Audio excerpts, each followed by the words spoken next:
what happens when a wife comes home from a company trip, sobbing that she woke up in her boss's bed by accident, and by sunrise the story somehow turns into all being her husband's fault. How can a quiet man, blamed for her choices and shamed at both work and home, turn those same hotel logs, office cameras, and group chats into a lawful escape route she never expected? Why does the man everyone calls controlling and boring walk out of an office tower lobby with his head high while she stands holding divorce papers and temporary orders in front of her coworkers? Before we dive deeper into this story, I have one small request. Please subscribe, drop a like, comment, and hit that hype button to boost this channel so more people can discover these incredible stories. My name is Elias Koren, and I am 35 years old, and until this year I thought I understood what it meant to fix problems. At work, I fix small disasters every day. A broken login, a lost file, a frozen screen, a panicked manager who swears the whole system is dead until I press 3 keys. There is a comfort in that world, in cables and code and logs that tell clear stories. At home, I used to think love worked the same way, that if something broke, you could trace it, find the loose wire, and patch it. I was wrong, or maybe I learned too late that people do not leave trails as clean as server logs. The night before my wife's work trip started like any other busy evening, but under the normal sounds, something already felt cracked. In our small kitchen, I stirred pasta in a pot while Lena sat at the table with our daughter, Sophie. The radio played softly. Lena scrolled through her phone with one hand and sipped wine with the other. Sophie drew shapes on a piece of paper and told us she was making a picture of an airplane. Lena said the company was sending her to the coast for a conference and team meetings. She said there would be long workshops, late dinners, and boring talks that we could not understand. She smiled when she said it, but the smile did not reach her eyes. When I asked what the schedule looked like, she said I did not need every detail and that I always wanted to plan every minute. I looked at the suitcase standing half open by the doorway. It seemed large for a 2-night work trip. A red dress and a pair of heels lay on the chair beside it, not exactly the clothes I imagined for long presentations. On the fridge next to Sophie's drawings, our family calendar was full of my square handwriting, marking school events, bills, and appointments. In the corner of the week, a small note in different letters sat by itself. Skyline Lounge, 9:20 p.m. I had not written that. I had asked Lena about it earlier in the day. She had said it was only a potential networking event on the hotel rooftop, nothing confirmed. Sophie looked up and asked why Mommy's suitcase was so big if she was only going to work. Lena laughed and said the hotel might have a pool and that she wanted to feel like she was on vacation for once. Then she added that Daddy did not understand how tiring her job was and how much pressure she felt. She said I was lucky my job was just fixing machines, not dealing with people. I let the comment slide and focused on draining the pasta. I told Sophie she and I would have our own adventure while Mommy was gone, maybe pancakes for dinner and a movie night. After dinner, I washed dishes while Lena talked on speakerphone with her mother, Helena, in the living room. Helena's voice carried into the kitchen. She said Lena should enjoy herself and not let her boring husband make her stay in her room. She said some men like to control everything because they were afraid of losing what they had. Lena agreed too fast and said I was already asking too many questions. I dried my hands and pretended not to hear. I told myself it was just Helena being dramatic again. Later, in our bedroom, Lena packed the suitcase. She folded a business blazer on top of the red dress and closed the lid. Her phone lay face down on the bed, buzzing now and then. When I moved closer to help, she tensed. I asked again about the trip. I did not ask if she trusted herself. I have never liked that kind of question. I only asked what time her meeting started and when she expected to be back on the last day. She said I was not her manager and that she needed at least one place in life where nobody checked her schedule. She said I should just be happy she still invited me to know anything at all. I stepped back and looked at the bedside table. My own phone was there, screen dim, showing a small reminder at the top. It was a recurring event I had set long before any of this, during another rough week when we were arguing about money. Meeting, personal, it said, with a time and place. Riverfront bench, 7:30 p.m. It was my private marker for walks where I tried to think clearly. I tapped it away without opening the details and told myself I did not want to think about serious decisions tonight. The next morning, I carried the suitcase down the narrow stairwell while Lena walked ahead. In the echo of the concrete walls, her voice sounded brighter than usual. She told a coworker on the phone that she was finally escaping her husband's rulebook for a few days. She said this with a laugh that bounced off the rails. On the landing, I set the suitcase down by the door and waited with Sophie while we watched a rideshare car pull up outside. Sophie hugged her and asked again if it was only work, not a vacation without us. Lena said it was mostly work and that she deserved a little fun. She kissed Sophie on the forehead, gave me a quick peck on the cheek, and hurried down the last steps. From the landing window, we watched her climb into the car, still talking into her phone. The door closed, and her voice faded. After she left, the apartment felt larger but colder. I made pancakes that night like I had promised, and Sophie fell asleep on the couch before the movie ended. I carried her to bed and sat for a while in the dark living room, listening to the hum of the fridge and the distant traffic. It was close to midnight when my phone buzzed. The screen lit up with Lena's name. I answered and heard noise in the background, a mix of humming air and distant voices. Her voice sounded thick and slow. She said she had drunk more than she planned after the workshop, that Caleb, her boss, had ordered another round, that everyone told her not to be so stiff.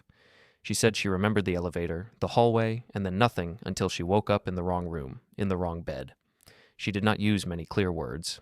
She said she woke up and saw Caleb there, that he told her she had been very upset, and he had just taken care of her, that she had panicked and rushed back to her own room. She said nothing actually happened, or maybe something almost did, or maybe she would not know.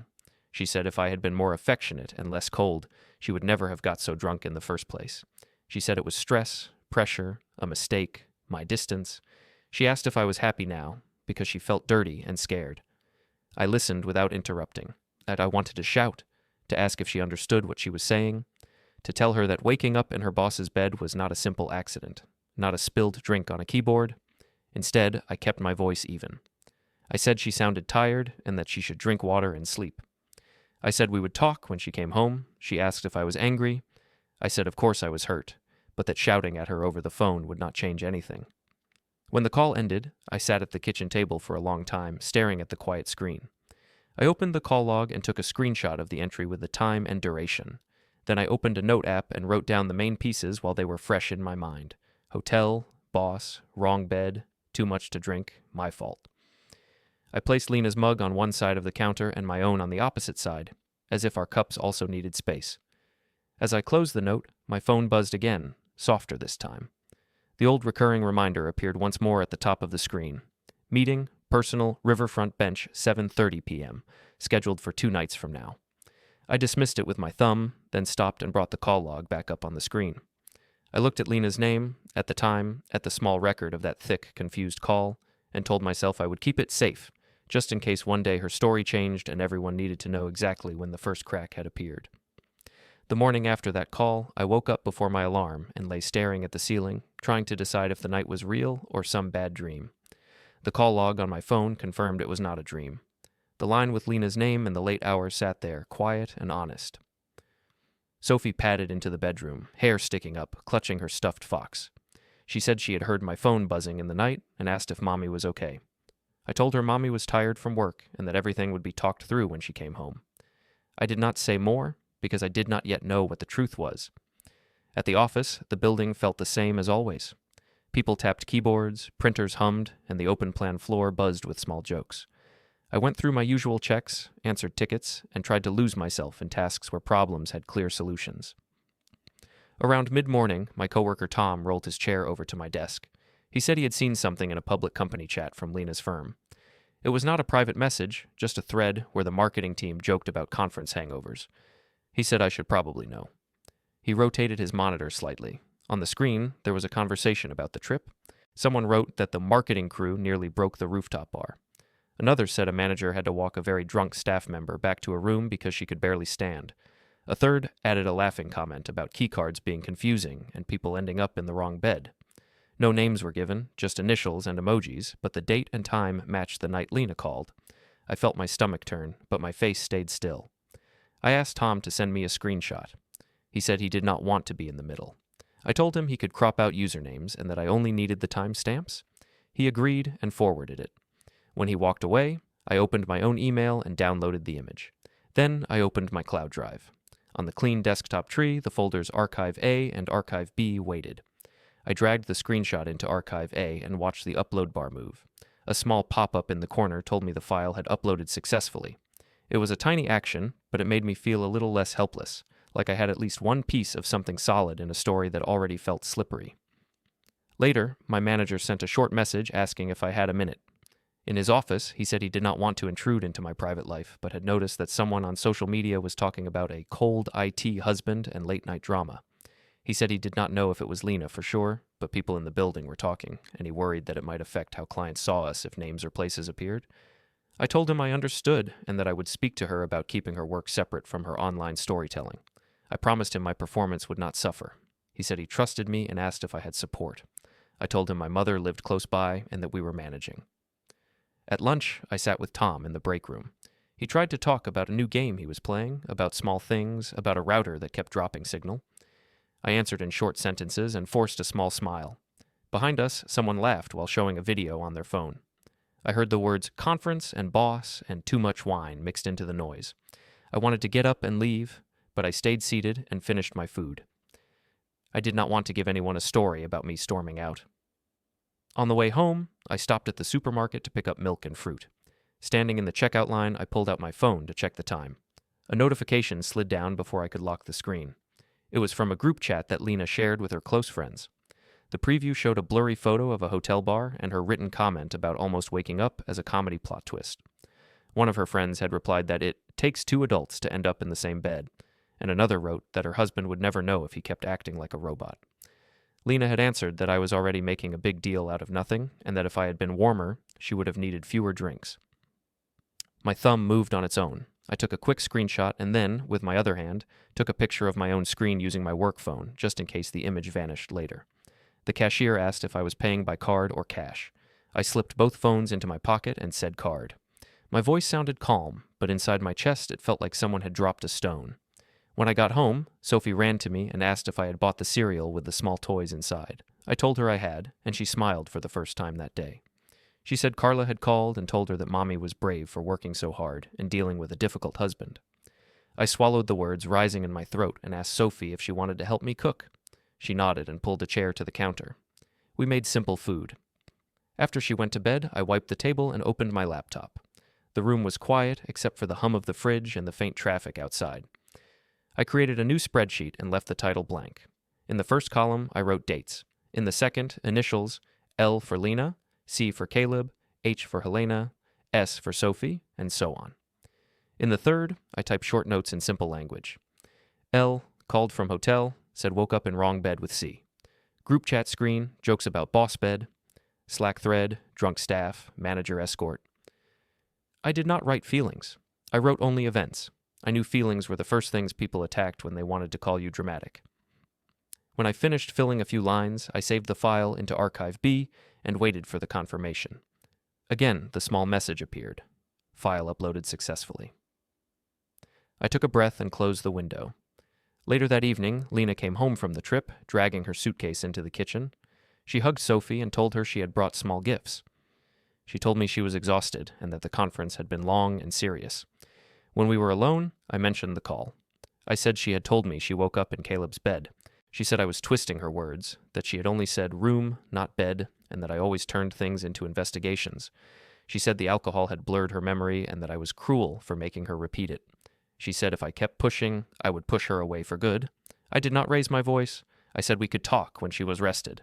I told her I was hurt and confused, but that I had not spoken to anyone at her work, and that my only concern was what this meant for us and for Sophie. She rolled her eyes and said I was being cold and distant again. She went to bed with her phone, screen glowing under the blanket. I stayed in the living room, staring at the dark TV screen. Near midnight, my phone buzzed on the coffee table. A notification from a social media app appeared. Lena had posted a story with a picture of a messy hotel bed and a laughing caption about debugging human bugs after too much wine. She tagged me with a line saying her IT husband thought he could fix everything, even human mistakes, and told people to wish me luck. As the views climbed and small laughing icons popped up under her post, I took a screenshot, saved it to my gallery, and understood that the joke now lived out in public, while my part of the story still sat quietly in folders named Archive A and Archive B. The invitation to the company drinks came 2 days after Lena came back from the trip. She waved the email in front of me in the kitchen and said it was a chance to clear the air and show everyone that everything was normal. She said HR would be there and that her boss wanted people to see that there was no problem between them. She told me in a sharp tone that if I did not come, I would make her look bad. If I did come, I had to behave, which meant, in her words, not interrogating anyone and not staring like a security camera. I agreed to go, not because I wanted to drink with her boss, but because I wanted to see the way they acted around each other when they thought the story was settled.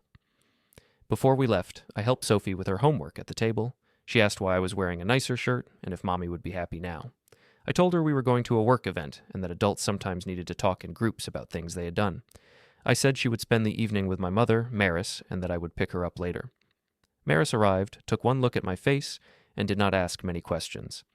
She only told me quietly that I should keep my temper and my eyes open. In the stairwell, on the way down to the car, Lena walked ahead of me in heels that clicked on the concrete. She called a coworker as we went down. Her voice echoed. She said she hoped I would not make a scene and that I could be intense when I got in a mood. She said it would be good for me to see her world, so I would stop thinking my own office was the center of everything. I carried her jacket over my arm and listened to my name bounce off the walls like it belonged to someone else. The tech company's building had a rooftop bar for events. The elevator doors opened to a broad space with glass panels, lights, and small tables scattered around. Music played, not too loud, but enough to make serious talk feel strange. The air smelled of alcohol and grilled food.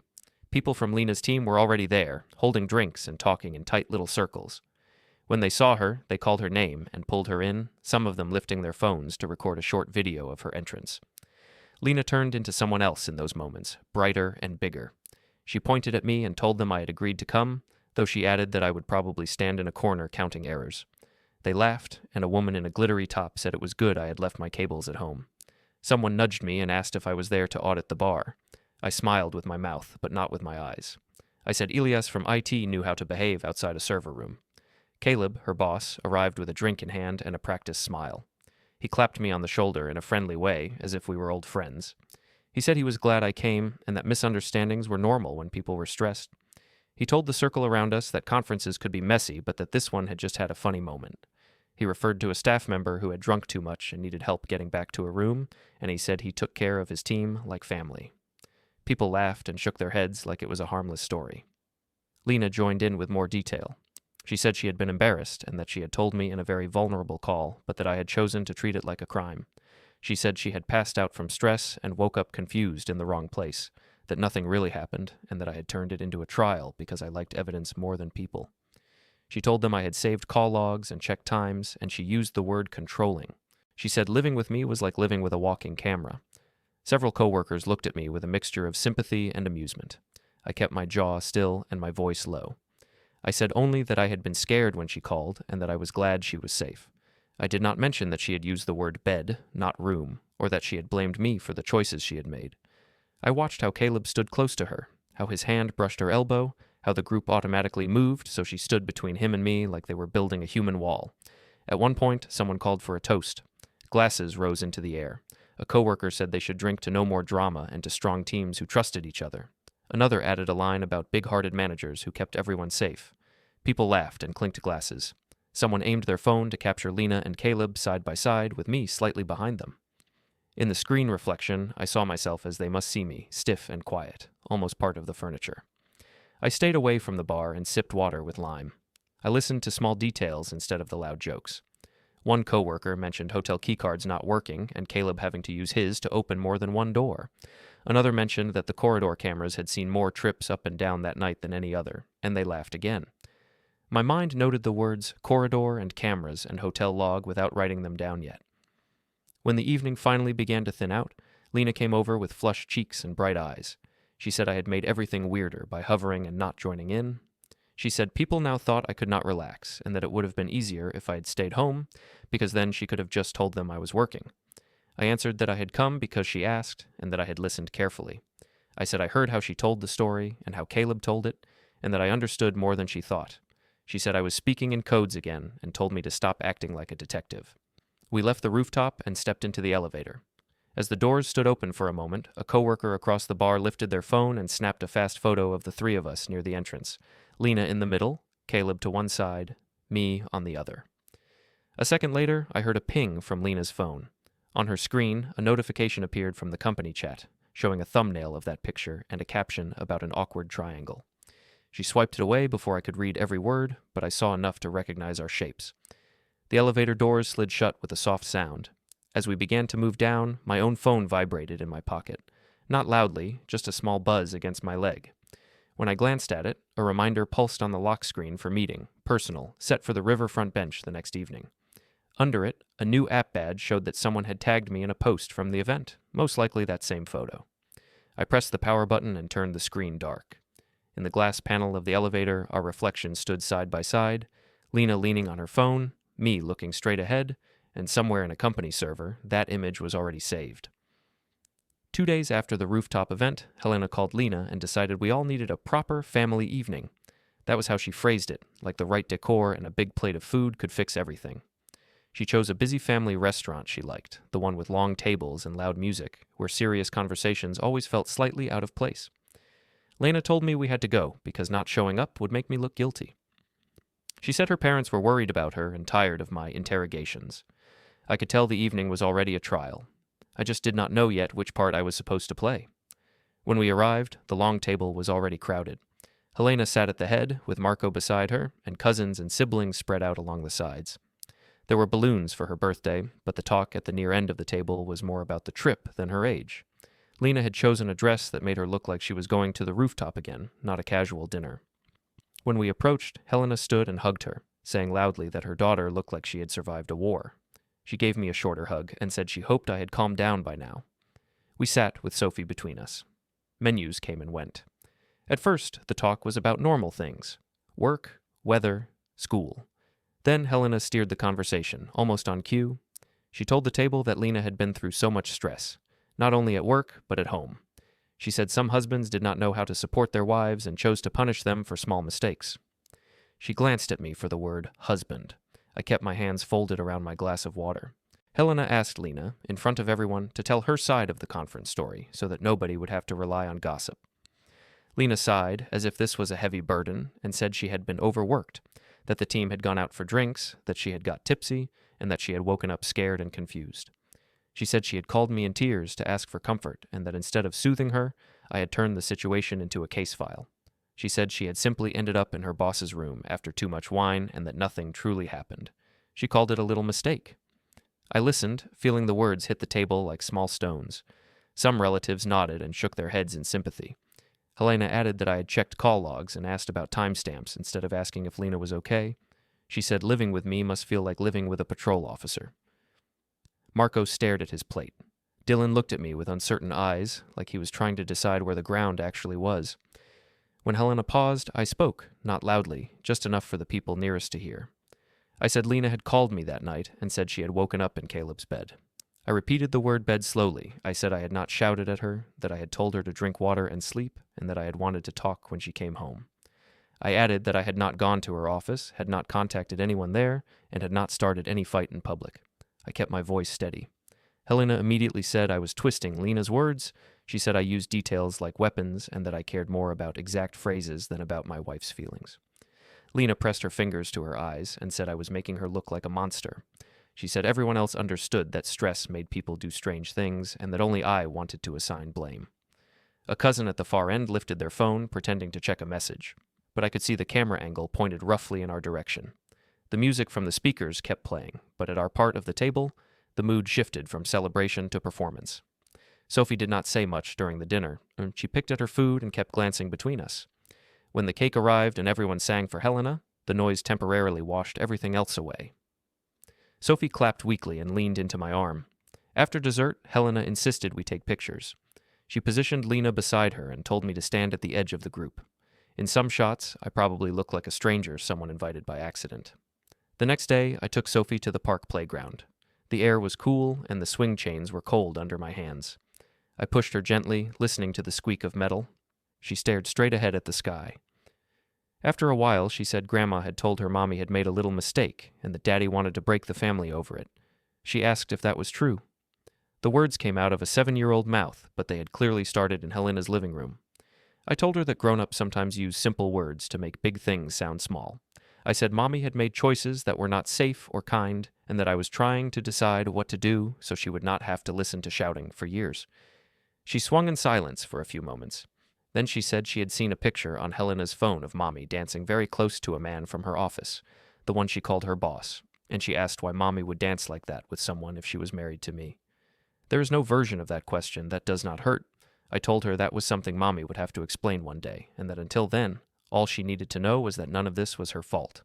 I promised that I loved her and would always be there, no matter what happened between her parents. She nodded slowly and asked if we would still get pancakes on Sundays.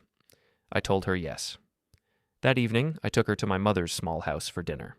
Maris made soup and bread and spoke mostly to Sophie, asking about school and crafts. After Sophie went into the next room to draw, I sat at the kitchen table with a mug of tea. Maris watched my face for a while, then said she hoped I was not letting guilt talk louder than truth. She said she had lived long enough to know that people who are truly sorry do not need an audience to repeat their apologies for them. I told her about the rooftop event in simple terms, about the jokes and the toast and the photo. I mentioned the restaurant gathering, the way Helena had turned it into a stage. I did not show her the screenshots or the spreadsheet. I only said I was keeping track of what actually happened because I had a feeling I would one day need to stop being the only one holding the blame. She nodded and said quietly that if I stood still too long, other people would write my part of the story for me. On the wall behind her table hung an old paper calendar with pictures of lakes. Most squares were empty, but one date 2 weeks away had a red circle drawn around it, with a tiny note for a doctor's appointment. My eyes kept drifting to that circle. It looked like the mark on our fridge calendar had looked before the trip. While we talked, my phone buzzed on the table, the screen lit with a missed call from a number marked only as private and a small voicemail icon. I let it go dark without touching it. The kitchen grew quiet except for the ticking clock. Maris asked if I was going to call back. I said maybe later. I looked again at the red circled date on her calendar. In my mind, I set it beside the dates in my spreadsheet, beside the call log, the screenshots, the group pictures. I understood then that I could not let this drift any longer. By the time that red circle came around, I would either still be standing in the role of quiet villain at everyone else's table, or I would have begun to put everything into a different kind of order. I wrapped my hands around the warm mug and decided that whatever I did next would be done carefully and properly, even if nobody liked the sound of that word at first. In the days after that dinner at my mother's house, the feeling of waiting turned into a feeling of counting. I did not make any grand announcements. I still went to work, helped users reset passwords, fixed routers, and answered small questions that had nothing to do with my life falling apart. At home, I kept helping Sophie with homework and making her breakfast. On the outside, nothing huge changed. Inside, I started to treat every day as a line in my own private log, like I was tracking a slow, spreading error through a system. One evening after work, I sat at the small desk in my old childhood room at Maris's house. She had cleared it for me, setting my laptop on top and stacking some empty folders at the corner. It felt strange to work there again, with the same view of the small backyard tree I had stared at as a teenager, but now the papers in front of me were not school tasks. I opened the drawers and began dividing documents. In one binder, I placed everything related to our apartment: lease, payment receipts, pictures of furniture. On the spine, I wrote home. In another, I slid car title copies and insurance, and I wrote auto. In a third, I put bank statements, payslips, and savings records, marked bank. The fourth binder was plain, but as I filled it, it grew thicker than the others. Into that one, I slipped printed screenshots of Lena's posts and group chats, the cropped company thread Tom had sent, and short pages from my own notes. On the front, I wrote utilities, a word that meant nothing to anyone but me. On top of the stack, I placed a simple clipboard with a clean cover page that held one printed word in bold letters near the top: statement. I did not yet know how the story would be used, but I knew I wanted one place where facts lived in order without anyone else's edits. The small printer on the floor beside the desk hummed as it worked. I had loaded it with new paper and ink earlier. It spat out page after page of black and white. I listened to the sound, steady and soft, as if the machine was breathing for me. At one point, it pushed out a final blank sheet and stopped. The smell of toner hung in the room, mixing with the faint smell of old books from Maris's shelves. I placed the blank sheet at the back of the clipboard and turned off the printer. When Maris knocked on the door, I quickly closed the binder and pushed the drawer in. She asked if I needed tea. I said I was fine. She looked at the labeled spines and did not ask questions. She only said that putting things in order was one way to keep from drowning, as long as I remembered that papers were not people. After she left, I opened the drawer again, took a small USB stick from my pocket, and checked the date written on the tape around it. I plugged it into my laptop, copied the updated folders from Archive A and Archive B, and then taped the stick under a hanging folder at the back of the drawer marked taxes. When I closed the drawer fully, the lock clicked just as Maris's footsteps passed again in the hallway. At the end of that week, Sophie had a craft event at the community center. I went with Lena because Sophie had asked us both to come. The hall was crowded with parents and children, tables covered in glue sticks and colored paper. Sophie's projects lined a section of the wall. She grabbed my hand and pulled me toward a paper sun she had made, her name written below in careful letters. Lena arrived a little later, wearing a bright top and carrying her phone like a second hand. She greeted other mothers loudly and soon gathered them near the snack table. I stayed close to Sophie, listening from a distance. Lena told one woman that I had gone full obsession mode, that I saved every little thing and watched her like a guard dog. She said she was worried I might snap one day because I could not accept that people made mistakes. She hinted that she did not feel safe with how cold and focused I had become. The other woman glanced at me over Lena's shoulder, eyes narrowed with early suspicion. Sophie had not heard all of that, but she noticed the looks. She asked if those moms liked us. I told her some people made up stories before they knew all the parts. I asked which craft she wanted to show my mother later, and I took a picture of her beside it. Then, when Lena was not looking, I checked my phone. Dylan had sent a message. It contained screenshots from Lena's private story, where she had written that her husband had turned into a lawyer without a license, that he was collecting receipts like trophies, and that she was scared of what I might do to her if she slipped up again. There was a laughing emoji at the end, but the words were heavy. I saved the screenshots to my gallery, then moved them into Archive B. A small cloud window popped up at the top of the screen, briefly saying, "File uploaded successfully," before fading away. That little message felt like a quiet hand on my shoulder. I put the phone away and bent down to help Sophie glue a crooked paper star back onto its place. After the event, as we walked down the concrete stairwell toward the parking lot, Lena asked why I had stood so far away and why I had not tried to fix the impression people had of me. She said I was making her look like the victim of a cold, silent man. I told her, in an even voice, that I was done debating what had happened at the conference in front of other people. I said I had heard her version at the rooftop bar and at the restaurant, and that my job now was to focus on reality for Sophie's sake. I said our life needed clear lines and rules, not more scenes and half apologies. She snorted and said I sounded like a manual. She said if I kept talking about rules, I would lose everyone, including our daughter. I answered that I would rather have a smaller circle built on truth than a big audience built on lies. I told her that from this point on, I intended to handle this properly. She asked what that meant. I did not explain. I only said she would see, and that whatever came next would not involve shouting or surprises in the night. That evening, back in Maris's kitchen, I sat with Dylan while Sophie watched a cartoon in the next room. Dylan said he did not want to be in the middle, but that even from the outside, Lena's stories kept changing. He said some of her friends had stopped replying when she posted about me, and that maybe it was time I stopped letting everyone treat me like a villain. I nodded and told him I had started preparing quietly. He asked if I was going after her. I said no, that I was protecting myself and Sophie, nothing more. I repeated that word I had used in my own head, properly. Later, in my room, I put the binders into a small bag, one by one, except for the thick utilities one, which I left in the drawer. I took the sealed envelope I had been keeping at the back of my shelf and moved it to the front of the bag. On my phone, I opened the calendar and found the same red circled date I had seen on Maris's paper calendar. I set a new alarm for that morning at 10:15 and labeled it Paper Drop.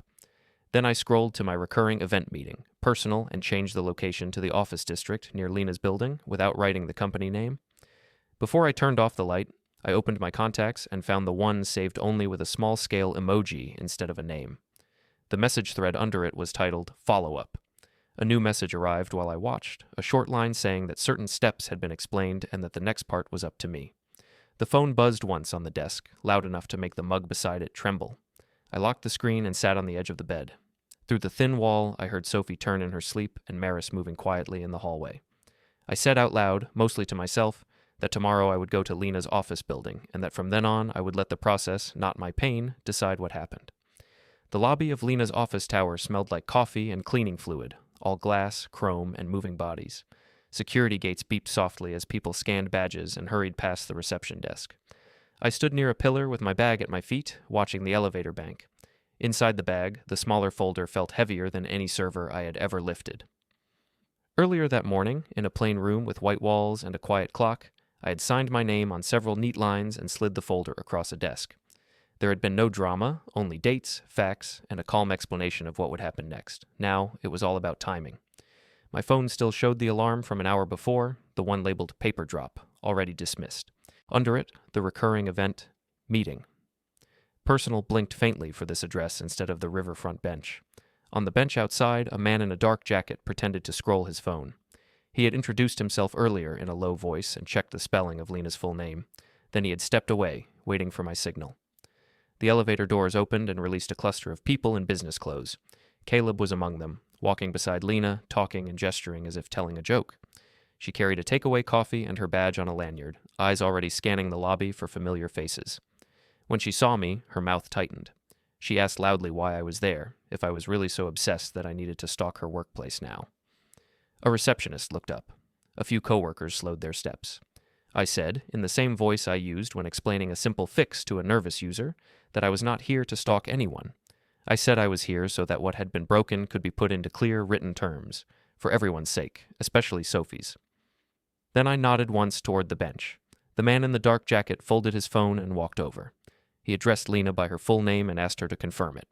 When she did, more out of habit than consent, he handed her a large envelope and stated plainly that she was being served. Through the transparent front, I could see the first heading in black letters. Petition for dissolution of marriage. Beneath it, other lines were visible without needing to be read aloud. Temporary orders for use and possession of marital residence. Proposed temporary custody and parenting time for minor child, Sophie Corrin. Lena stared at the page, then at me. Her face went pale, then red. She said I was punishing her for one stupid night. She said I was tearing our daughter's life apart because my pride was hurt. Her voice rose, drawing more eyes. Caleb took a step back when he heard his name mentioned in one paragraph, described only as a third party present during certain dates. Rhea, the HR manager I recognized from company photos, stood near the reception desk, watching the scene with careful eyes, likely already thinking about security cameras and memos. I did not move closer to Lena. I did not raise my voice. I said the petition did not contain my anger, only her own words, posts, and timelines, laid out in simple order. I said I was asking for a fair division of what we had built, for clear rules about the apartment, and for a structured schedule that would keep Sophie's life steady. I said I would follow whatever the court decided, even if I did not like every part of it. Helena was not there, but I could already hear her future words in my head. They did not matter in this lobby. What mattered were the black lines on those pages and the fact that I was no longer the only person carrying invisible weight. Caleb muttered something about needing to speak to HR and walked away from Lena's side, leaving her standing alone with the envelope in her hands. A coworker who had laughed at the rooftop bar looked from her face to mine and then quickly turned away. In my pocket, my phone buzzed once. I glanced at the screen. A new email preview showed a subject line from the contact saved with the small-scale emoji, filing confirmation, followed by a case number and the words temporary orders entered. I locked the screen without opening it and picked up my bag. I told Lena, in a final even sentence, that from this point forward, our story would move through dates, schedules, and signed pages, instead of late-night calls and public jokes. Then I turned toward the glass doors. They slid open with a soft hiss. As I stepped outside into the daylight, the sound of the lobby dimmed behind me, and the doors closed, leaving Lena standing under the bright lobby lights, the petition and temporary orders pressed in her shaking hands.